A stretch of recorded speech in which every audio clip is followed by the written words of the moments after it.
Glanzmann's thrombasthenia is one of the rarest of the rare bleeding disorders. It affects around 2 people in a million. In our GT360 study, we spoke with people who live with Glanzmann's or who have children with the condition to find out more about their lives. Through these interviews, we identified 7 key themes.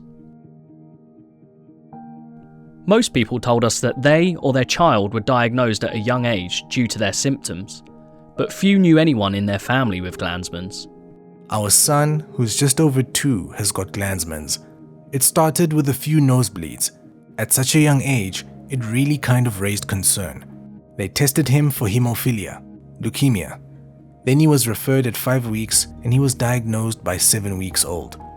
Being diagnosed at an early age was important in terms of getting the right treatment for bleeds, which in childhood could be frequent. Gum bleeds from teething, bashing himself in the face with toys, face planted the TV stand. But symptoms could also be mistaken for signs of abuse. The on-call hematologist at A&E queried every single injury. He basically put us down the safeguarding route. And not only in childhood. One of my biggest problems these days is black eyes. With some people, if you've got a black eye, they sort of look at you, look at your husband and think, there's a problem there. Bruises, nosebleeds and gum bleeds are common symptoms. But some people with Glanzmann's told us they also experience bleeds into their joints. I had a bleed in my right wrist. That was really painful. I think I had a couple of bleeds in my knees when I was quite young. The right and then the left as well. Then that's caused arthritis in my knees. Women describe the onset of menstruation as a difficult time. For many, prolonged and very heavy periods resulted in hospitalisation.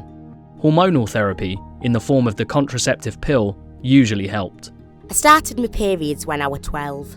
Really heavy bleeding, constant. I'd wake up on the morning and it were like a massacre had happened. Nightmare. Absolute nightmare. Ended up anemic, ended up in hospital. So, yes, my mum had to sign for me to go on the contraceptive pill. They were still heavy, but you just learn to deal with them. They also explained how tired having Glanzmann's made them feel, both as a result of anemia and constantly having to think ahead. I just don't remember a time when I haven't been tired. I think as a kid I wasn't, but ever since my teenage years, I just don't remember a time when I'm never tired. I'm always tired. That sucks. Pregnancy and childbirth also presented challenges for women with Glanzmann's. Some described having been told from a young age that they would never be able to have children. My mum and dad were told I'd never have a family. Tell her not to even think about it because she won't survive.